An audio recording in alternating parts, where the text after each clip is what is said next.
So it is reminding yourself that you have this bigger vision for your life and what is it that you want to do.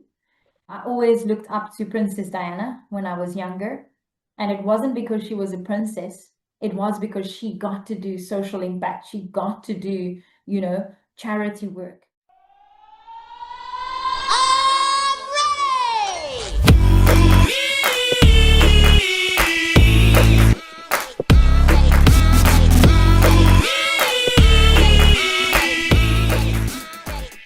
Welcome to Ballers Brew, the world's hottest sports podcast. I'm your host, Michael Bromfield, and I'm thrilled to have you join us for another exciting episode. At Ballers Brew, we dive deep into the latest topics and trends in the sporting industry, offering diverse perspectives and thought-provoking discussions. Whether you're a passionate fan, a professional athlete, or simply a sports enthusiast, this is the place to be. Join me as we explore everything from game-changing strategies to behind-the-scenes stories, all aimed at elevating your understanding of the world of sports. This is Ballers Brew. There's a quote that says, "Sport doesn't build character, it reveals it." And today's guest is someone whose journey reveals a deep well of resilience, purpose, and passion, both on and off the trail. Dr. Shaundré Jacobs is no stranger to high performance. Whether it's representing the Western Cape in athletics, pioneering new research in sports policy, or leading a 100-strong trail crew through the mountains of Stellenbosch. She's an athlete, an academic, and an advocate. And her story reflects the kind of layered, lived experience we're all about here at Ballers Brew. From overcoming stereotypes in sport, to becoming a respected voice in athlete well-being and elite sport development, Dr. Jacobs brings a rare blend of grit, thoughtfulness, and impact to the South African sporting community.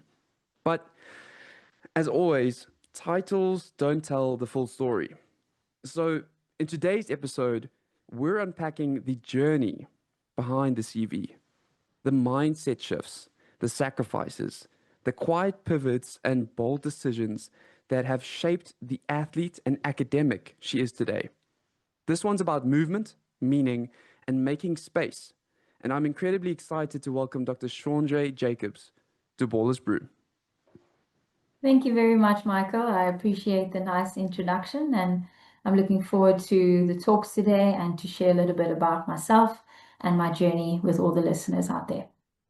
So for those that are listening, perhaps a little insight here. Dr. J has been and was my lecturer and supervisor for my honors degree, and also through a little bit of undergrad. We had a little bit of involvement there. So perhaps we may say that the roles have reversed today, as I'm the one posing the question. So this will be exciting. So I've been looking forward to this quite a bit, and just perhaps for those that are listening and who may be wondering, who is Dr. J? Let's start here. Who is Dr. Shaundré Jacobs beyond the credentials and trail runs? What parts of your upbringing or early life made you fall in love with sport? So yeah, first and foremost, I'm defined by sport. I am sport. I study sport. I do sport. Everything in my life revolves around sport and fitness and health and wealth. And it basically started when I was a young girl.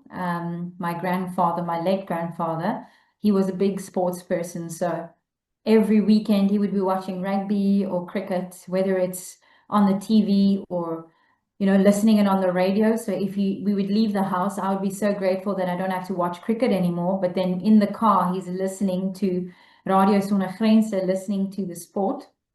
So sport was just, something that was familial and something that I grew up with. He would watch all sports. So he would watch athletics, then he would jump to the next channel, which will be rugby, and then the next one will be cricket. So I would sit there as a young child and I'll enjoy watching one sport, but then he hopped in between all the different channels and taught me everything about rugby, taught me about sport. And he was a big sport fanatic, but he also did sports himself. So I think growing up in a culture where my role model, when I was growing up, loved sports so much, I tried it first from a leisure and, activity, recreational point of view. But when he saw I was really good in athletics, that's where it started to, emanate. And that's where my love for running started. I started off with cross country. A lot of people don't know that, but I was actually a cross country athlete. And then I would do some track and field.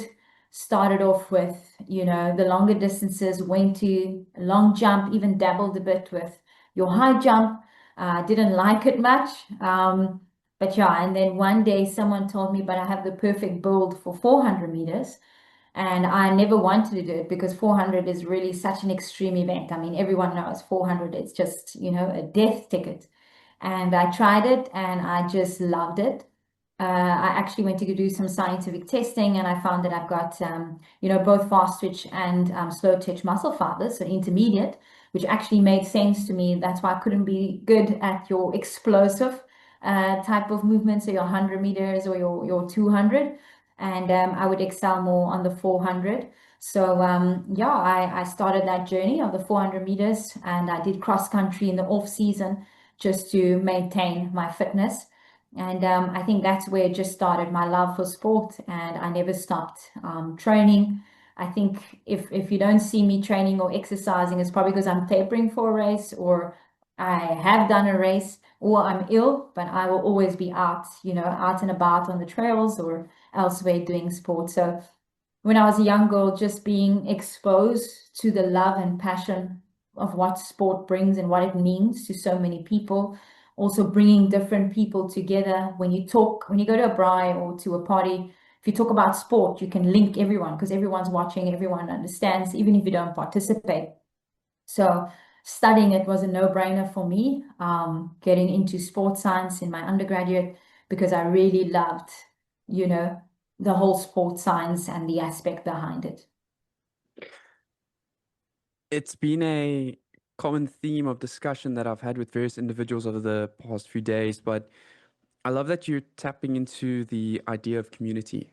And I feel that in the world of sport, and if you look at South Africa as a whole, community plays such a pivotal role in the pride and the developments and the engagement across various communities, that there is this love or passion for the game.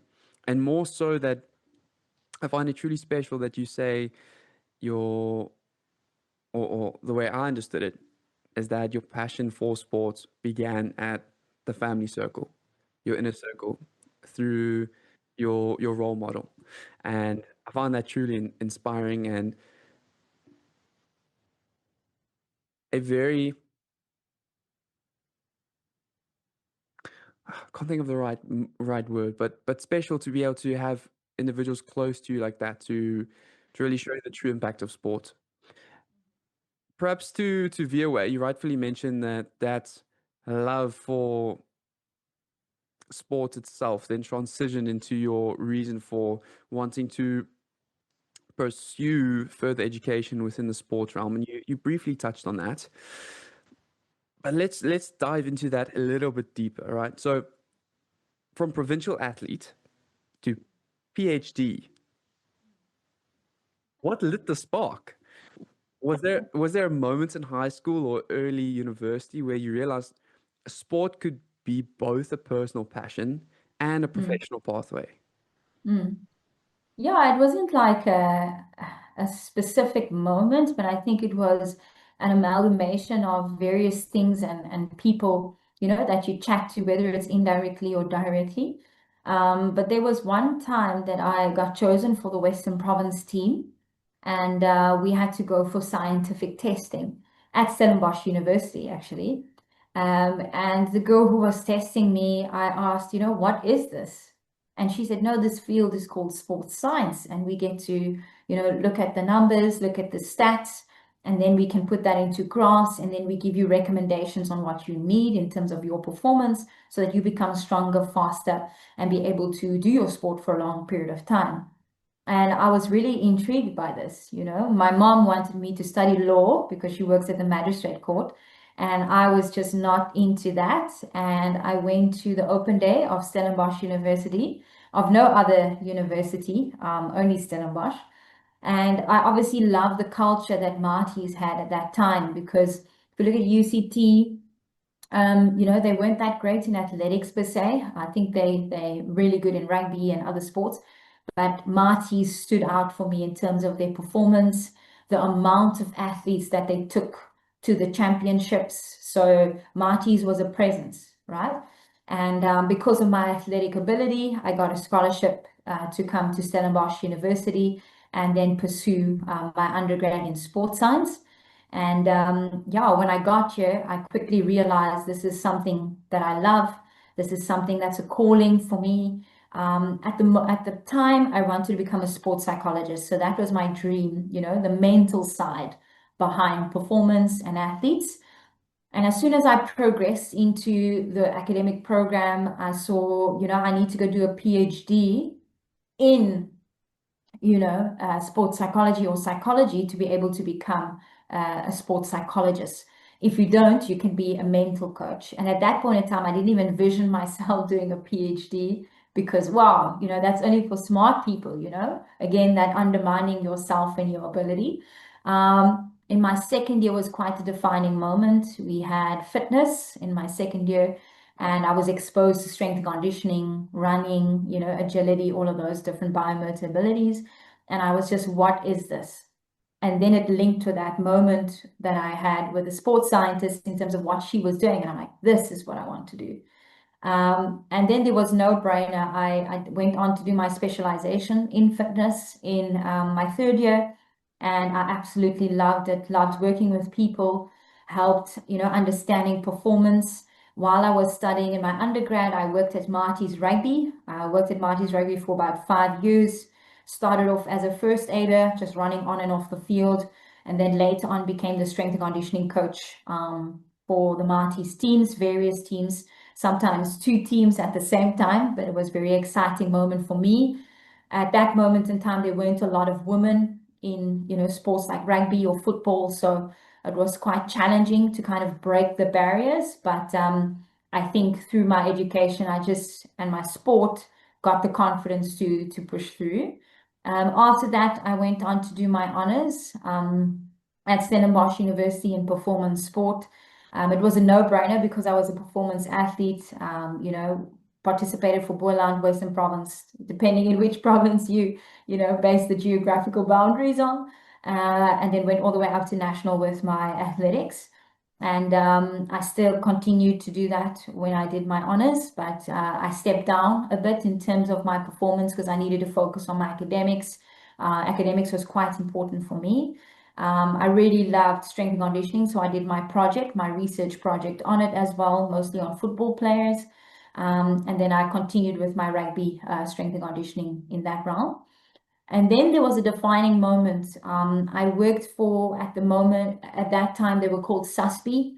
So I was like a junior intern, a sports scientist, working with all these scientists, with all the Marty's teams. And they had a course called the FAST system. And it's basically technology to measure an athlete's speed. You measure strength, stride length and stride frequency.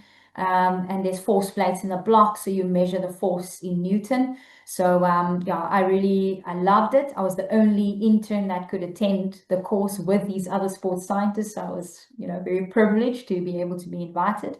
I attended the whole course, and the lecturer was from Belgium, from KU Leuven University. And I don't know why, but he kept on talking about his master students and their research that they're doing in sprinting. And because I was a sprinter, I don't know why, but my hand just went up. And I asked, how does one do a master's in Belgium? And I never thought about it. I don't know why I was asking the question, but sometimes, your body reacts before you think. And he basically told me what I needed to do, but he said to me, it's very difficult because the standard in Belgium is very high. And I was like, okay, challenge accepted. I felt like he was challenging me. I mean, to this day, he's one of my favorite lecturers, but I think it was a good challenge. I then went and applied manually to KU Leuven University in Belgium. They only start in September, so I could still work at Stellenbosch after my honors degree.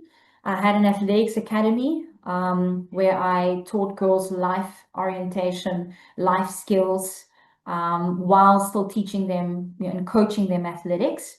And I was still S&C for Marties, but this time I moved to football. And then I left to Belgium and I started my master's. I did my project on the biomechanics of sprinting using the technology that I was exposed to when I was in my honors. So it was really a nice project to do. I absolutely loved it. It was definitely a high level of education, but it challenged me. But it challenged me even more than normal because the course that I got into was offered in Dutch. It wasn't offered in English. So before I left, I had 6 months to study this language. So if you saw me at that time, I had earphones in and I'm walking around and I'm saying, Goedemorgen, hoe gaat het? And trying to teach myself Dutch, basically. Belgians will call it Vlaams, but it's basically the same thing. But yeah, so it was quite a challenging time. At that time, I was coached by Rudy Diels, who was the Olympic coach in Belgium. And I had a power coach. I was doing track and field at a high level at the same time while I was doing my master's. And it was very challenging, but I always rise to a challenge. For me, if something's easy, it doesn't stimulate me. It's not, I need to feel that it's challenging and then I deserve the reward, if I could use it like that. And then after that, I came back to South Africa. I was the head sports scientist of the whole Western Cape, and I worked with various sport codes. So basketball, table tennis, beach volleyball, rugby, football, and I helped other scientists as well in the province. We did testing. And while I was there, I was at a conference, and I still remember someone was talking about, but what are the systems behind supporting athletes? And what is the policy? And that's when I went and I tried to do my own little initial research. And then I thought, oh, wow, there's not much actually out there on South African high performance systems. And at that time, I came for a job interview at Stellenbosch University and I got it. So I registered in that year for my PhD. So I registered, yeah, before I actually came to Stellenbosch University. And then while I came here, I was a lecturer, a full-time lecturer, and then also doing my PhD. I had a different topic in the beginning, but then I fine-tuned it as one does in the whole journey of a PhD, to be more focused on elite sport. And I brought in the best expert in the world, which is Professor Veerle de Bosche from Vrije Universiteit Brussel, also in Belgium. And I then entered into a joint PhD between Stellenbosch University and Vrije Universiteit Brussel. And that's where the journey began of a PhD. I was working at the same time while doing a PhD. So I would finish at about 5 at work, go home, have an hour off, and then PhD till 12 o'clock. So it wasn't easy. Luckily, my students, they were quite supportive, writing me little notes or trying to be inquisitive, asking about the process as well.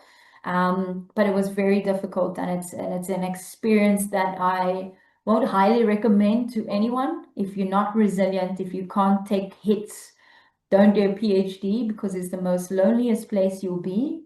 And if you're burdened, you need to find that passion.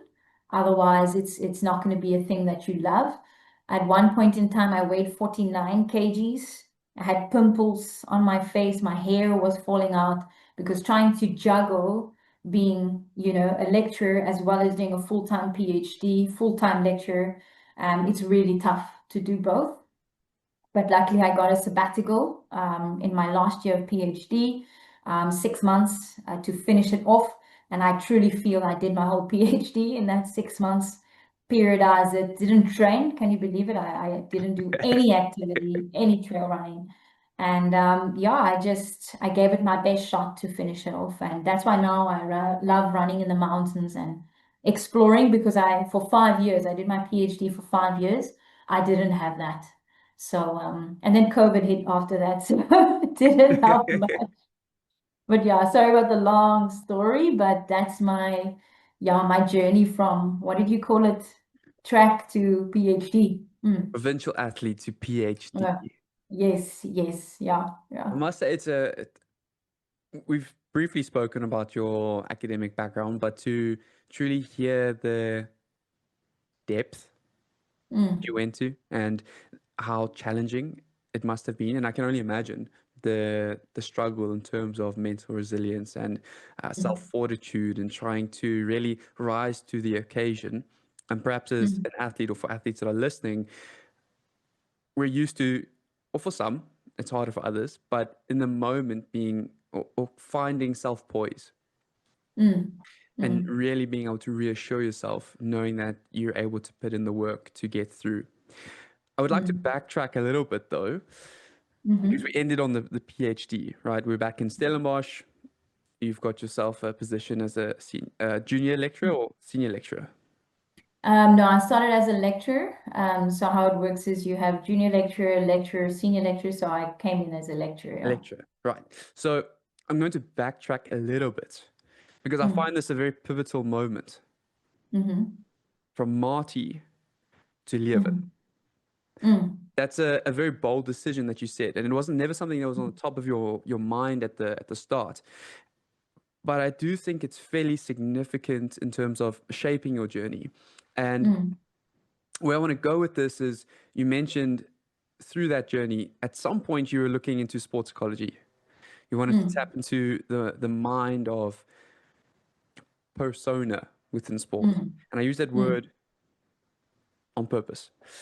mm, Looking at that transition phase as you moved away from competition and now you're going more into post grad study, what was that mental shift like for you? And more so mm, looking at your identity.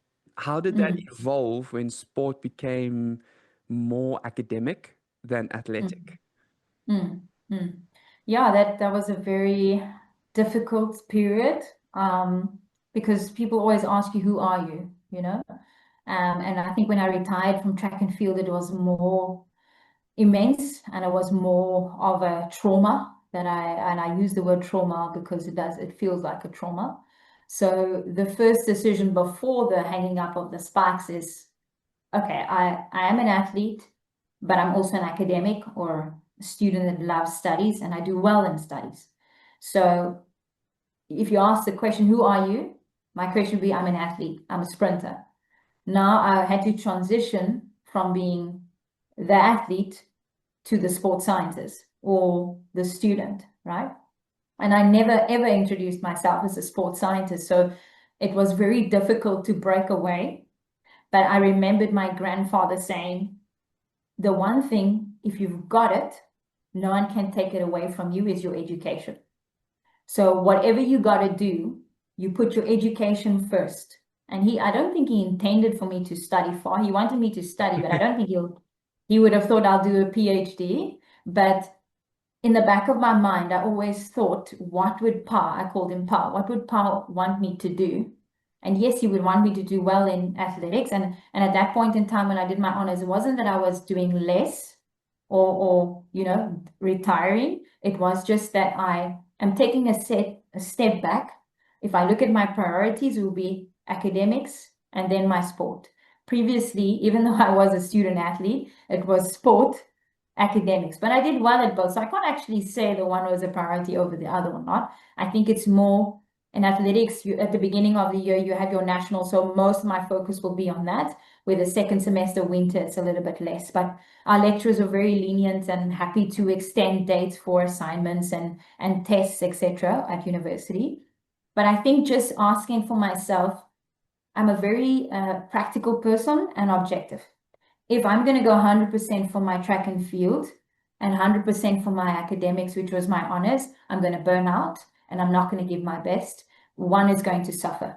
So if I say I'm going to do my athletics, but I'm not going to be as, competitive as I used to be, but I need to put my academics first, get my degree, but pass well. And that made the shift. And in that year, I did things even like I was the club captain for Marty's Athletics. So I stepped into a leadership role. I helped a lot out at the club. I even went with the team sometime as a manager, to do all the different types of stuff that needed to be done. And I think it made it a little bit easier because I wasn't leaving the club. I was still there. I was present. I was organizing events for the athletes, and I found a new skill about myself, which I didn't know, which was to lead and to organize and, all of those type of stuff whilst doing my academics. So I still did it, but I changed the priority a little bit, but you need to rationalize it for yourself. And I think also having a support team around you that can provide clarity at these critical transition periods, as I would call it, weigh up the pros and cons. And I think later on we'll probably talk about my retirement because that was the biggest trauma that I experienced. But in terms of the honors and the academics and the sport, it wasn't as harsh yet, but unknowingly I was already, just taking a step back. But then if I look at that mixture, when I went to do my master's, I went I went again 100% for track and field and for the masters, trying to do both. And I was struggling to, because now I'm in Europe, every weekend we had a race. Then there's someone from Great Britain in my inner lane, and my outer lane, someone from Ireland or, Spain. So how can you ask someone now to, focus mostly on your academics? So it was the priority, but it was, I think, a little bit less than when my honors were with my performance. I was still trying to be competitive while still trying to study, but it was still, I don't know if it makes sense. It was still Yeah. a priority. It wasn't a big gap as it was in honors of me taking a step down, Yeah. or not a step down, but a lower, engagement. It's not a priority shift, so to say. Mm. Being a competitive athlete was still important. It's just Mm. in terms of you were there to acquire your master's degree and further your education. So it was ensuring Yeah. that that was uh, the main focus for the 12 months of the duration that Yes. you're in Europe. Yeah. Yeah. Yeah. Exactly. Exactly. Yeah. So on that line of thought, and I like this topic because it's something that you often discuss with the students. More so, it's something very prevalent that you highlight at the start of honors. And you sit us all down in the little hall, and you always display the motivational quote that you read, and then you start to, almost give us this prep talk as what's ahead of us, but it's not a lone journey. So tapping into that idea, again, coming back to your various roles, trail running, sports science, policy work, you wear many hats. Mm. How do you personally define balance, and what does well-being mean to you today? Yeah. Oh, I struggle with that word balance. Because essentially you're never balanced. And the prof who used to work here, he used to say balance doesn't exist. It's just sometimes something will be more important than the other. And for me, I always try and do things that gives me pure joy, somewhere where I can make an impact. So for me, I'm very passionate about sport, and I try and use sport as a vehicle for change. And I try and look at, okay, the different hats that I wear, is it going to contribute and transform someone's life or impact their sport and be supportive in any way? So everything that I do, a lot of the social impact work, etc., with a running crew, and even just, because some people, when I tell them I have one-on-ones with students and coffees, and they're like, my lecturers don't do that, or my lecturers don't even, acknowledge that I exist. And I want to change that, because when I was a student, there was a distance between yourself and a student, or as a lecturer and a student. And I wanted to bridge it, obviously not being friends, but seeing your role is such a critical role in this development of the student and a positive impact that you can have. And some students, they don't maybe have, that support at home. So by you coming in and giving that support helps a lot. So for me, that purpose, working with the students, it drives me. Then with my policy work and working with federations and policy and government, again, is trying to make an impact. I was an athlete myself. I didn't get the proper support that I needed. So now I'm kind of an advocate for other athletes who are young and upcoming. They didn't have the confidence. Well, I didn't have it when I was younger, to stand up and say, guys, I need support. I'm a good athlete, but I just need more strength conditioning or fitness or testing, or, so kind of supporting athletes and being the voice and being used as a vessel. So again, it's a purpose driven. I see that as purpose. And then the same things that I do with my running and, all of that, just seeing someone go from running a 5K to then doing a 21K, and they touch and say, what do I need to eat, in a race, or what hydration pack would you recommend, or what shoes, just giving those small little insight and feedback to people. I can't remove it from myself because I just love it. But I've also seen that I have been on committees before. I'm not going to mention the name. I did add value for the time that I was there. But if there's no action, nothing is being done. And then I talk and I talk and I give feedback and I want things to change and it's just falling on deaf ears. Then I ask myself, okay, this is not adding to my vision or my philosophy to help others. It's actually a waste of time because time is all we have. And time, my time, your time is expensive. So you need to be very careful about where you use it, with whom you use it, etc. And then respectfully, I step down from certain committees because the change is not happening. And it's not that I want it to be done quick, but it's just there's too many process, too many personalities that are conflictual. And then stepping away because it's not adding to, the philosophy that I have. So yes, I have different hats, and people always ask, but can't you remove one? Or I said, I can't because my passion is just, it makes me happy. It makes me truly like when I see someone running or a student growing and understanding their work, or if a thing that you've suggested to SASCOC, the Olympic Committee, or national government, they implement it. It's such a great feeling because you're making an impact, right? So yes, I have all these various hats, but it really, gives me a sense of purpose, a sense of drive. And then the question you have on the balance, this is why I run. So I love trail running and it is my coping mechanism. It is my favorite time of the day. I can't wait for the end of the work day because then I go run in the mountains or do a gym session, etc.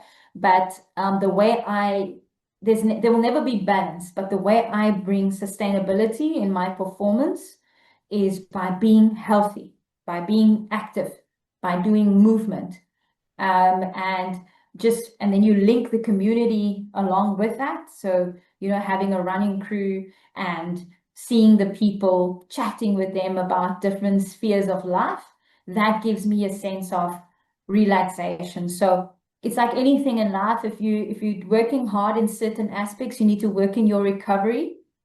And my recovery for me has to bring joy. So I like to be with a running crew.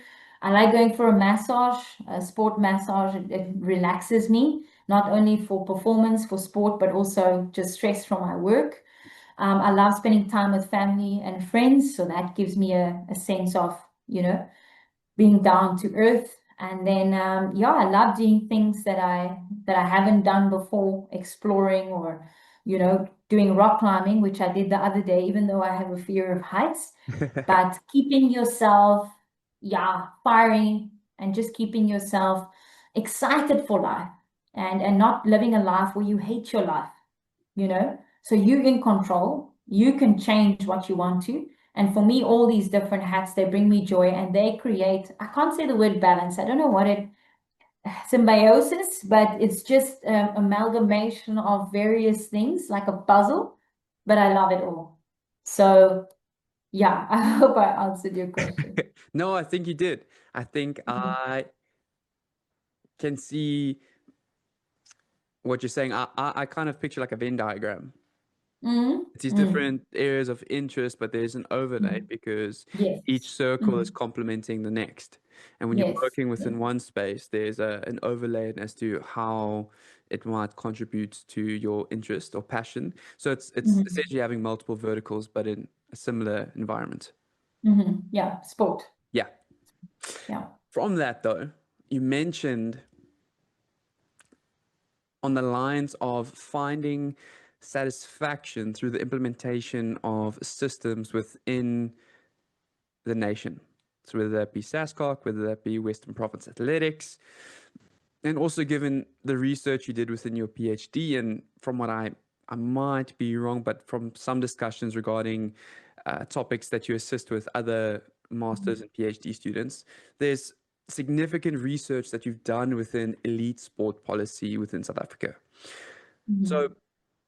perhaps on that, I'd like to ask, what do you think the country's sport development system is doing right, and where do you believe we still have work to do? Mhm. Yeah, so if I have to think, we've got a very good competition structure. Okay, so if you look at different sport federations and what they offer athletes in terms of local, so you think about your districts, provincial, national, obviously international is out of our control, but just competition structures is really, really good. If you compare it to maybe other countries in Africa, I don't think it's run that well. So in South Africa, we've really got good competitions, well structured, and yeah, I think that's a good plus for us. We also have, just from my own personal perspective, the administrators, if you meet them, whether they're from federations or academies, they really have a heart for sport. So either they've been in sport themselves, they, continue to be in it, but in a different role. They really make a difference. And when you look from a systematic point of view or a systems point of view, your system will not operate if your stakeholders are not having a passion to make a difference and they just do it as a 9 to 5, the system is not going to work because, people need to support the athletes in specific ways. So I think a good plus on our system is that we've got committed stakeholders or administrators running the systems and the sport within South African context. Then if you have to look at things that we can work on, in a similar breath, we have administrators who are passionate, but I do think we have too many stakeholders within elite sport. I wrote one article where I kind of plotted from a district, provincial, and national level, and it's a whole spider web of various stakeholders and how they operate and who reports to who, which actually leads to roles and responsibilities which are not clear enough. And then there'll be conflictual situations, power struggles, power dynamics, etc. And another big thing, and this is where I'm quite passionate about it, is that we really need to focus on this. And this is the scientific support in terms of athlete development that we're giving our athletes and also your coaches in terms of the coaching development. We really lack there. So if you look globally, a lot of countries, they invest in their sports science, and that's included of your psychology, strength and conditioning, biomechanics, all the support that is needed for athletes to flourish, and also the coaching programs, the coaching education programs, whether that's through conferences, summits, workshops, etc. So that's your foundation. Okay, so they need to get the support that is needed. So I think those are the two elements that I would focus on: is the stakeholders as well as athlete support systems and coaching support systems. I find that truly interesting in the sense of what I'm taking away and how I've always viewed sport, and I mentioned it earlier off camera, is that sport can be seen as infrastructure. There's an ecosystem of a multitude of variables that are all coexisting to, at the end of the day, if we're looking at a performance level, to, if I may call it a product, to get the end product onto the field. And if you're looking at grassroots levels, again, it's a system that's implemented to get the product of development, to provide a platform for enrichment and to upskill diverse groups and communities. But from what you're saying is that, and maybe I'm wrong, it's that this ecosystem, it's too layered. And now that it's too layered, it's too complex. So it's starting to intertwine too much. And then with that, there's confusion as to how do we actually progress? Is that correct? Yeah. Yeah. So if you look, I can give you a perfect example. So in South Africa, we've got a schooling system and we're quite competitive in high performance sport, even at a school level, primary as well as high school. I mean, we've got a whole school sports system that is, not forcing, but asking schools to have high performance centers just so that athletes are prepared for the competitiveness at school level. Then we've got club systems in South Africa. We've got military sport. We've got university sport. Um, if you look at in Europe, for instance, they have physical education at schools, but it's there for motor growth development of kids, more exposure to movement, and just kind of looking at participation in sport, but for longevity, so recreational purposes and health purposes. But then if you look at their club system, they don't have a structured sport competition for kids at school. So they just have a club system. So once you're done with school, you go to your club, and that is where children, all the way up to adults, they are then, developed for high performance sport. Even if you look in Sweden, they don't support high performance athletes. They've got their recreational programs, mass development programs that they institute, and whatever trickles down from that, that will then be their high performance athletes. So with our system, we've got all these different layers and then all these stakeholders, because when you look at stakeholders, it is now the Olympic Committee, it is provincial government, national government, then you've got your federations on your district, provincial, national level, and then you have all these different other stakeholders on the side that also have to come in. So the military, because we get sometimes access to their facilities, and other stakeholders that are involved. So it becomes quite a complex situation. If you look at school sport, we need Department of Basic Education involved in it as well because of the competitiveness of high school sport. So it's just a whole spider web of stakeholders that now needs to operate and see that high performance sport is developed within the country, which makes it quite complex to manage. Whoa, whoa. Hey, Ballers Nation. Quick break in the action. Thanks for tuning into Ballers Brew.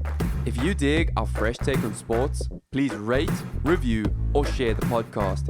It only takes a moment, but it makes a huge difference. Thanks for the support.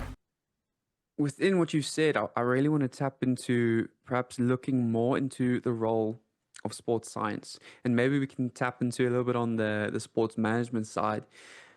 And what I find truly interesting, and having done my internship last year at Paul Roos, and as you mentioned, even looking at Stellies High now, there's a lot of schools that are placing a high emphasis on needing those performance bubbles, so to speak, developed.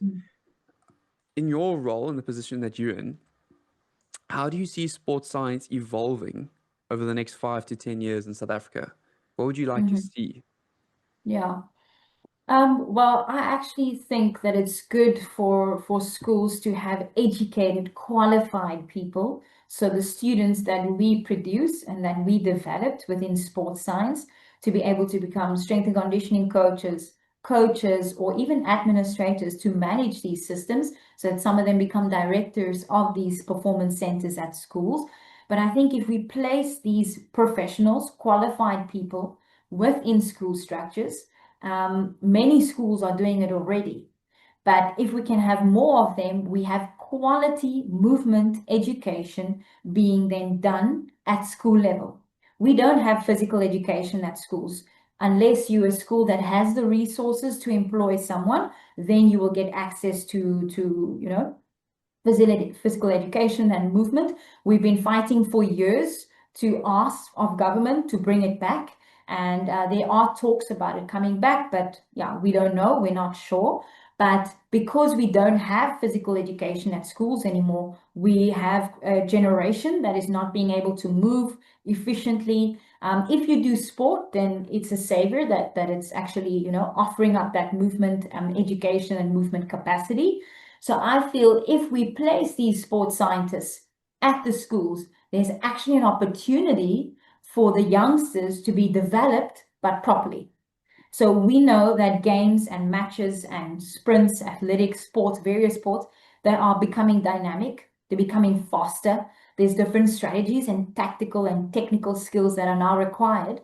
But if you're not developing your young athlete to be able to not only operate and flourish in the sport, but to be able to cope with the intensity of that sport, then you are actually preparing them for failure, which later on might just lead to injuries, etc.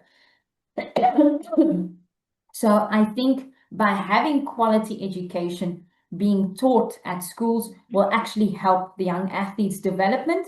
So at the same time, we're identifying a gap in the system that we don't have physical education. So let's put these qualified scientists in there to develop our athletes and see that they not only from a high performance perspective develop, but also from a movement, mass participation, and just overall quality of life.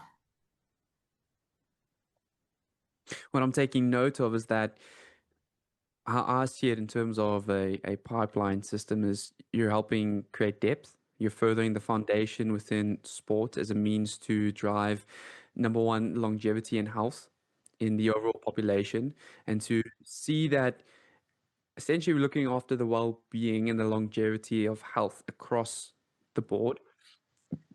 But a part of that is trying to necessitate the accessibility of sport, as you mentioned. So it's trying to place individuals into those environments to help educate, support, and uplift. Slightly off topic, but also within that space, I think it's very important in,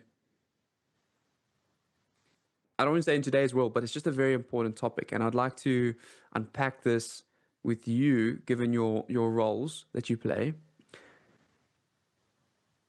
How do you view progress for women in sport? What does that look like to you? So we discussed now the importance of sports science over the next 5 to 10 years.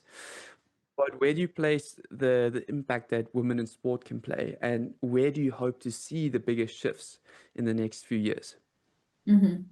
Yeah, so that's a very big question, but a very relevant question. The first thing, just from my observations now being an academic, is that a lot of the research at the moment focuses on men participants in the group. And then what happens is they take the research and they give training prescriptions for men and women.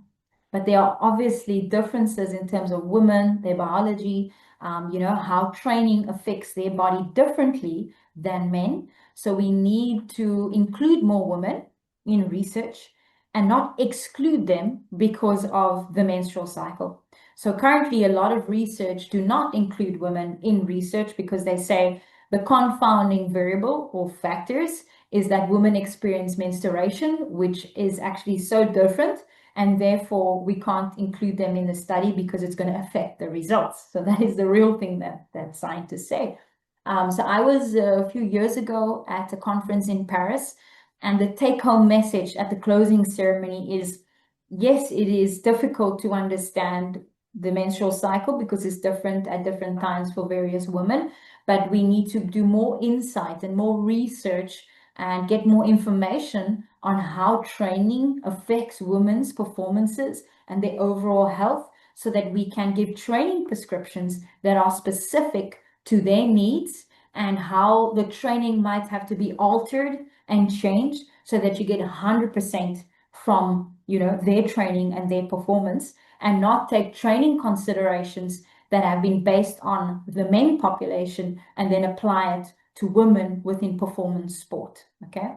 Then the next one is providing opportunities for growth for women within sport. Because we don't have a big pool to choose from, we find that some women get into sport and then they are doing high performance sport, but they're actually grassroots level. So they're learning the rules of sport, but they're also high performance because there's not a big pool to choose from. So I think we need to improve the base so that we can have a broader base, a broader foundation, have more girls participate in sport for recreation and health, and for performance so that we have more athletes to choose from. But if there's no base and we pick and choose here and there and we have a team, the athletes are learning techniques and drills and tactics and all of that at the same time, and then they're high performance, and then they say, oh, but the women are not performing, they're not doing great. But you need to give us time to develop because the main structures have been there for a long period of time, many years, have gone through transitions of, working systems. So we need to be given grace and opportunities for growth, whether that be scientific support, managerial support, coaching staff, but we also need to be given time to develop. And I think that also links into the media and the media showcasing women's sport. Because a lot of the time, if you're not showing women's sport on TV or women doing well, then young girls are not going to see it, which means they're not going to have what we call in sport management the role modeling effect, where they aspire to be a Coco Gauff or, another great woman in athletics like a Nafi Tiam or, a Gerda Stein. If you're not seeing them, then how are they going to aspire to want to be great or see that sport is actually something that I can do for a living? So we need more focus from the media on women sport.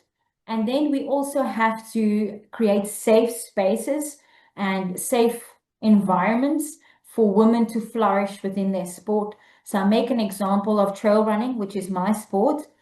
For me to do a sport where I'm an ultra runner or a marathon runner, I need to spend large amounts of time in the mountain. But because of our crime rate that is so high in South Africa, for a woman to go by herself in the mountain is not going to, be a good choice because you're afraid of being attacked or even something worse.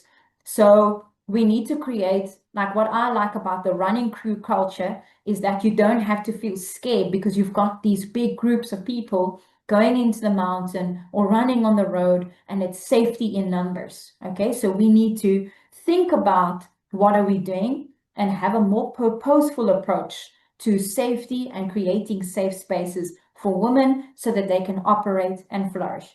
Because if you don't have that, you can even see it in trail running. There's a lower kind of number in terms of women who participate in ultra sports or distances, and that might be due to the safety concern. And there's obviously life and women being mothers and, kind of doing all the different other roles that they have to do. But if you don't get those long runs in those long trainings because you have to ask someone all the time to run with you, then you're not going to find interest in the sport. So I think we need to purposely focus on women and girls, increasing the participation, but also thinking, why is the participation low? And then looking at those factors and then trying to work on that so that we increase the base so that we can have a higher pool to choose from.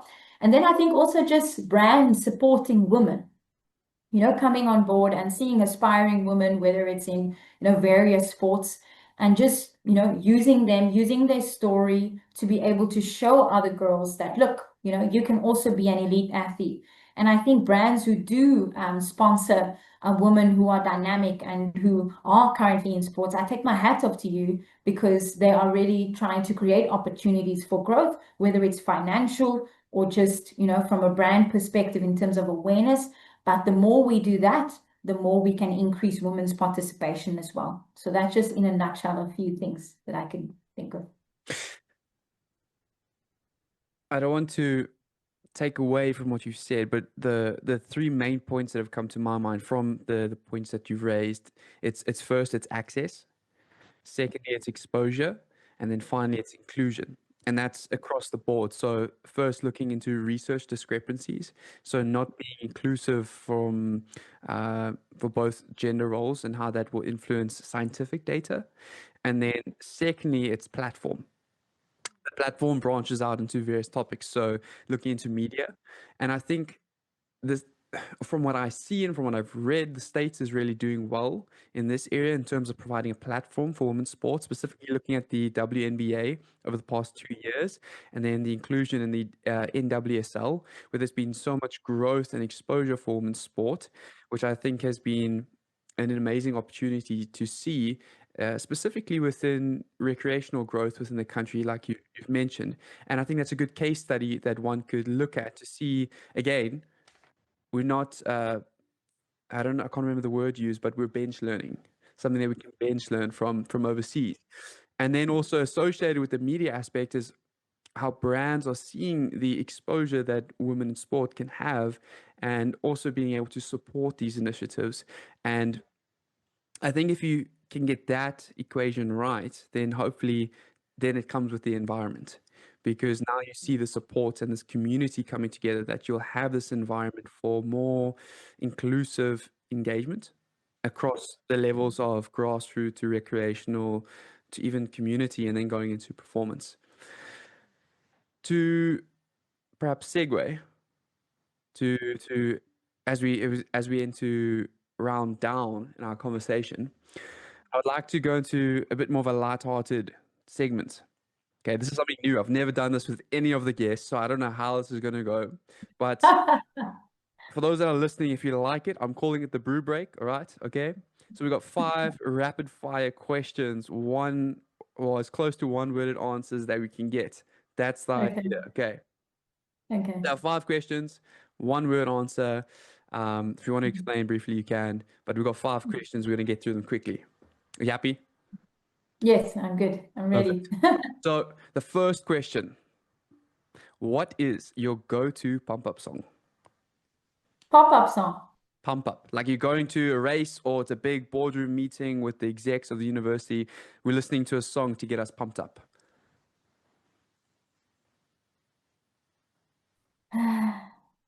Mm,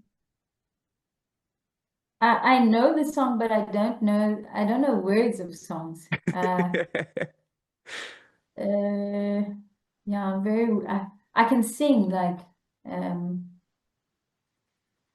uh, Even if it's the artist, if you don't know the name of the song, then just the artist. I can tell you the name. It's here on my playlist, so let me maybe do that.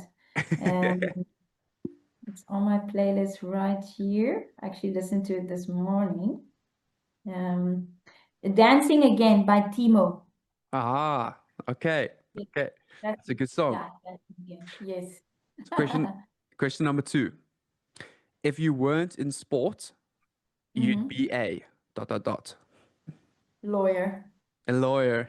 I can see the same Mm. analytical approach. Yes. Yeah. Third question.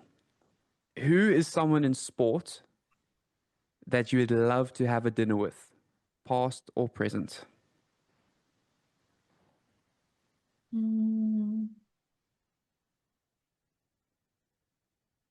I just thought about this the other day, but I think since the tennis, the weekend that was so amazing, I think I would love to, yeah, probably chat to Coco Gauff and just, her transition from young player. I mean, she's still young, but she's doing so well in tennis. And I think, yeah, just to hear how she's coping, what her strategies are, and what her hopes and dreams are for the future. She's such a dynamic, and I think what pulls me towards her is she's a very humble person, and even if you watch her interview, she's so calm and collected. And it's a trait that I think a lot of other high performance athletes might not, have, in such a dynamic sport. But she's really inspirational in terms of what she's doing in the sport. So yeah, I think Coco Gauff. Can I have another one, or is it only one? Only one. Only one. Okay. But Yeah, let's that is go a with great Coco that's Gauff. a great choice. That is a great choice. Moving into Mhm. the fourth question, and you might be a little bit biased to this one. Mhm. What is a brand or business that you'd love to collaborate with? Well, Salomon, this is my brand. I'm sponsored by them. But yeah, I love everything about Salomon, the shoes, the clothes, everything. So it's my number one brand. And then our fifth question on the brew break. What is one habit or mindset that gives you a competitive edge? Hmm. I think I've got a little quote. Can I give you not a quote, but just like a saying? Yeah, This too shall pass. So if I'm feeling a bit under pressure and overwhelmed, actually for my PhD, I had it on as a wallpaper. I would say this too shall pass. And even when things go great and they're wonderful, I remind myself to stay humble and say, this too shall pass. So yeah. that is awesome. As we wrap up, I have 2 more questions that I'd love to ask you. And Mhm. I want to tap into a little bit about your involvement. So we're gonna look at root, reach and ripple. So the communities that you're involved in, and also the space that you are you. And through Mm-hmm. your energy, you bring about change. So, Mm-hmm. firstly, I really think Stellies Shakeouts has grown into something truly special. What Mm-hmm. does that community represent for you personally? And Mm-hmm. what does it teach us about movement as medicine? Mm-hmm. Yeah, so Stellies Shakeout is really an amazing initiative and social impact project that it makes me just be able to translate my passion in terms of giving back to people and giving back to the sport. Everything I do, it is, for the love of the sport, getting people into the sport. So we have like a walking group, run walk, and then your medium and fast group. So having someone go from walking group and then having run walk, it's just amazing to be able to witness people's growth. So I absolutely love it. It really gives me a sense of purpose. And yeah, I think I feel I can be myself because that is the core in my philosophy that we spoke about earlier in terms of my purpose for my whole life. So I don't just have a purpose for work or a sport, they're all the same. So you'll see, Michael, from experience, the way I am in life or the way I am as a lecturer, the way I am in sport, the way I am when I'm working with government or whoever, it's the same. So it is reminding yourself that you have this bigger vision for your life and what is it that you want to do. I always looked up to Princess Diana when I was younger, and it wasn't because she was a princess. It was because she got to do social impact. She got to do, charity work.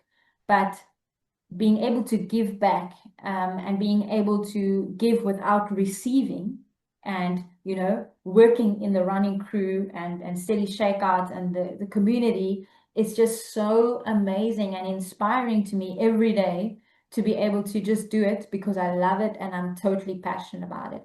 And that is my why for why I do things. And if you keep focused on that, it will never be a chore in your life if you choose something that you really love. And I think it's in my nature to give back. It is my personality to give back. And I think that's what makes it effortless. It's not like, oh, I have to do this. It's another Thursday. My week runs from Thursday to Thursday just because of Steady Shakeout. I feel like you've tapped into my next question that I wanted to ask you. But I feel like it's and we spoke about it at the start, the importance of community, the importance of Mhm. family, and having those people around you that they fill your cup and you're able Mm, to give back. And mm, it's this ongoing circle of elevation. You're able to help mhm, grow those around you and give back to a community and essentially serve a bigger purpose, serve a bigger mm. cause. Uh, Yeah. and you briefly touched on your why, but perhaps I just want to just dig into that a little bit more. And Simon Sinek sometimes refers to it as the just cause Mm, behind what we do. mm, And again, we look at the motive in athletes, and we all have a mm, why. And if you can understand that why as to why mm, someone is doing something, you can really help mm, elevate your performance, whether it be athletic or professional. Could you break that down to a one worded? What is your why as an educator, runner, and researcher? What keeps mm, you doing this week after week? mm. I think the one word for me is impact. It could also be intentional, but I think the big one is impact. So when I look at all the different hats that I've mentioned to you before, Steady Shakeout is to have an impact on someone's life. If I listen to the various stories, and whether it's at a braai or someone's birthday or even just at Shakeout itself, I have had so many people in the running group come up and say, City Shakeout means so much to me. Whether it's a girl not wanting to run by herself in the dark, or a guy who has never run before, but through that, he now, through City Shakeout and movement and everything, he's now participated in his first 5K or 10K race, you know. So that for me is you do small little things, but you don't understand the ripple effects thereof. So people always measure, impact in a big way. We have to see a big result. We have 300 runners. For me, if we have a small group of runners and we impact those people's lives, then we've done a great job. Sometimes you hear it where people come and say to you, sometimes you don't, but you just hope for the best that what you're doing is right and that people are appreciating that. And I think that's sometimes the difficult part to operate in, because you don't know if you're doing a good job, are people liking the initiatives and the projects and the stuff that you're doing. But I have a sense of sometimes things just jump at me and it speaks to me, and then I do projects that can have an impact, like my woman projects. I'm quite excited about that because I've got the education, I've got the knowledge. So in terms of sports science, so last year I had a seminar where there was various experts coming to talk about all sports science topics, but relating around women and performance, etc. So it links to what we spoke about earlier, where women are being excluded from research. So now bridging the gap so that we can impact women's performance and their lives. The same with the students. It's my another cohort that I work with, whether it's undergrad or postgrad.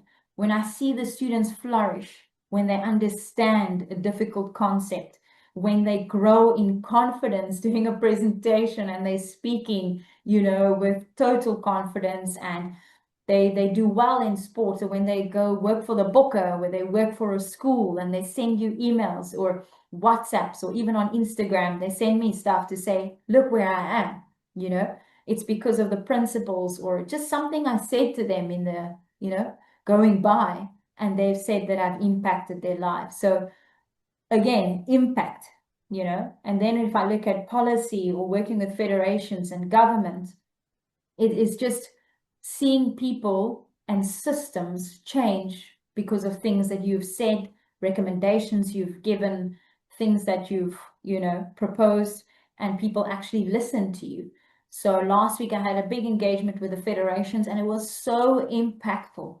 And it was just brainstorming how we can improve our program that we've got so that we can enhance the support that's provided to athletes and coaches. So again, the impact, right? And then through my own running, I post everything that I'm going through. I say how the race was, whether it was good or bad, and hopefully through that healthy lifestyle, active lifestyle, I'm impacting someone's life to also want to have fitness and health as a lifestyle and not just as a means to an end. So I think impact for me is my core word explaining my life. That is truly inspiring. And given our personal relationship, in terms of being able to work with you in the department and being your student, I truly respect and admire the way in which you give back to your students and your community. And it's truly inspiring and uplifting to see how active and engaged you are. So Mhm. we are running slightly over time. So I would like to begin to conclude this episode. And if there's any last words of advice or anything you wish to say briefly to our listeners, whether it be individuals in sports, either participants, academics, whatever space they may be in, is there any parting sentence or thought you would like to share? Yeah. So the biggest mantra that I have for this year or idea is that you can be a hybrid individual. And that is you can be all the different hats that you've basically mentioned now. It is being a hybrid individual. So you don't have to be only an academic, only do research, only work with students. You can't be a competitive high performance athlete while you were doing that. You can't work for a running crew while you can. You can. So you don't have to be defined by roles and expectations of society that you need to fit into one little box. I mean, if I'm at Stellies Shakeout and I say I'm a lecturer, people can't believe me. They're like, what? You're a lecturer? And I appreciate that. It shows that I can have varied hats, and in different environments, you are obviously you have to act appropriately. But again, what we spoke about earlier, your authenticity. You must be true to yourself. And there has to be a golden thread of who you are, the same in different environments, but you have to be like a comedian. You have to adapt, etc. You know? So I think just having that point of view that you don't have to, if you feel you want to be a professional in whatever work you want to do. You're a physiotherapist, you're a coach at a football team, but you love doing social impact stuff. Maybe you love singing. Maybe you love dancing. Oh, but I can't go do that because I know you can. So that is my parting message is do the things that you want to do. So by the time you get to your old age, you don't have any regret in your life. And that's most of the wisdom that I get from chatting to older individuals is you should not have any regrets in your life. So if you have a passion project or something you really want to do, you can be a hybrid individual. That is an awesome closing remark.